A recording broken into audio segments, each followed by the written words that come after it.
Assalamualaikum warahmatullahi wabarakatuh. Selamat siang, salam sejahtera untuk kita semua. Yang saya hormati Bapak Ibu, para presenter pada seminar kali ini. Saya akan menyampaikan artikel saya yang sudah saya store yang berjudul Grading System of Sono Cattle at Cultural Contest in Maduran Tribe Based on Exterior Evaluation in Pamekasan Regency, East Java, Indonesia. Baik, pada pendahuluan kali ini, sesuai dengan judul, bahwa dalam judul ini ada beberapa kata kunci. Yang pertama adalah sapi sono. Sapi sono di sini merupakan sapi unggulan sapi Madura betina yang digunakan untuk membangun budaya kontes sapi Madura betina. Sapi sono dalam hal ini bagi masyarakat Madura merupakan bangsa sapi yang sangat lekat berinteraksi dengan kehidupan masyarakat, khususnya para petani, baik itu dalam kehidupan sosial ekonomi maupun dalam kehidupan sosial budaya. Dalam kehidupan sosial ekonomi dan sosial budaya ini, sapi sono ini banyak manfaatnya bagi para peternak. Yang pertama adalah sebagai sarana hiburan, bahwa dalam kontes sapi sono itu unsur budaya sangat kental dengan masyarakat Madura. Kemudian peran yang kedua atau fungsi yang kedua dari sapi sono adalah sarana tabungan, bahwa pada umumnya pemilik peternak atau peternak sapi sono ini adalah para petani.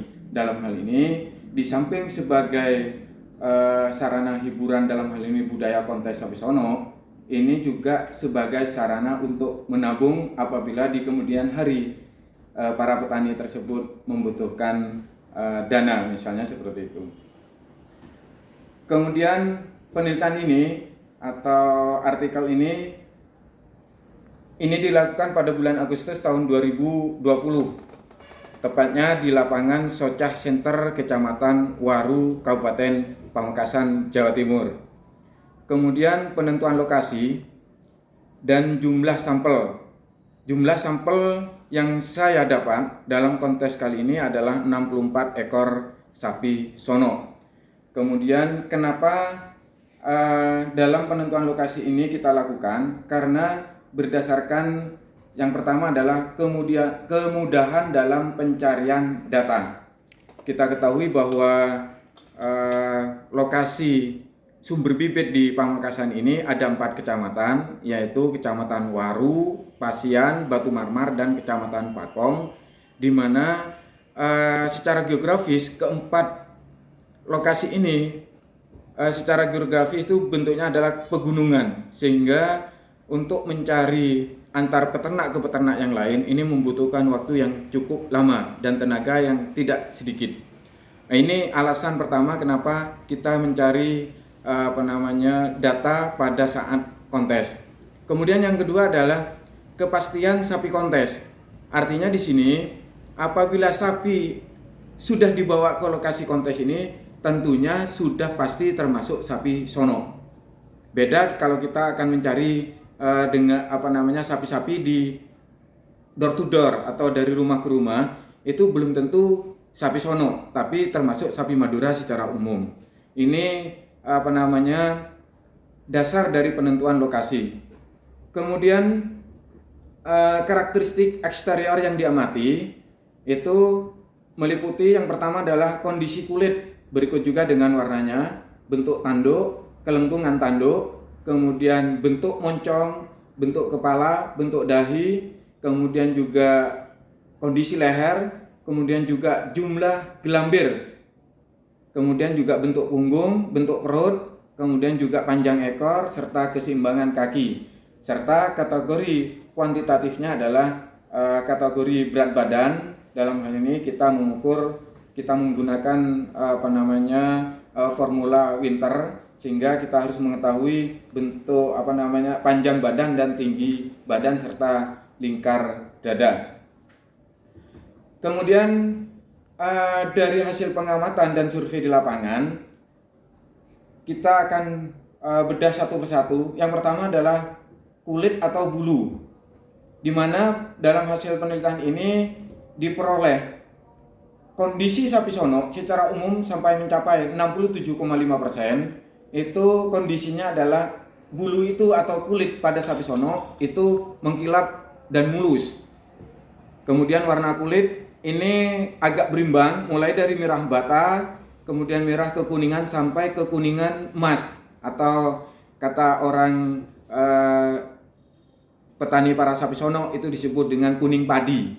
Kemudian bentuk tanduk ini hampir semuanya lengkung. Kenapa ini diperoleh lengkung? Karena memang mulai dari kecil itu sudah dibentuk dengan menggunakan alat berupa seperti cetakan dari aluminium, sehingga lama kelamaan setelah tumbuh terus seperti itu akan membentuk lengkung seperti buah pisang. Ini bentuk tanduk pada sapi sono. Kemudian bentuk moncong ini 75% tumpul dan tidak panjang. Kemudian bentuk kepala ini cenderung lonjong. Kemudian dahi sampai mencapai 70% ini lebar dan rata. Kemudian bentuk leher ini tebal sampai mencapai 52%. Kemudian jumlah gelambir pada sapi sono ini data yang diperoleh paling tinggi adalah kurang dari 3 gelambir. Karena ini belum dikategorikan umurnya, sehingga masih kebanyakan di bawah 3. Sedangkan 42,5% ini 3 sampai 5 gelambir. Pada sapi dewasa, sapi sono dewasa, pada umumnya ini sebenarnya ada pada 3 sampai 5 gelambir. Kemudian punggung ini 82% diperoleh lurus. Artinya ini ada kaitannya dengan perut. Bentuk perut, di mana bentuk perut proporsional, artinya sapi kelihatan tidak gendut tetapi juga tidak kurus, sehingga menyebabkan punggung itu cenderung lurus. Ini sapi sono ini diibaratkan sama dengan Pragawati. Kemudian panjang ekor ini 82%, panjangnya sampai lutut. Kemudian kaki depan itu proporsional, artinya keseimbangan antara kaki dengan badan itu kelihatan seimbang. Bentuk mata ini yang paling banyak agak sipit. Kemudian lingkar kantong mata ini proporsional, mulai dari lebar kemudian juga ketebalannya seimbang. Ini hasil yang diperoleh dari kontes sapi sono pada bulan Agustus tersebut. Kemudian dari hasil yang diperoleh, maka dapat disimpulkan bahwa untuk memperoleh kondisi eksterior sapi sono sesuai dengan standar penilaian kontes, ini dapat dilakukan dengan yang pertama adalah pemilihan genetik yang baik. Hal ini sudah dilakukan oleh para petani dengan cara menseleksi, baik itu seleksi tetua, kemudian uji performan, kemudian juga artinya uji performan individu, termasuk juga uji hasil keturunannya. Ini dari faktor genetiknya.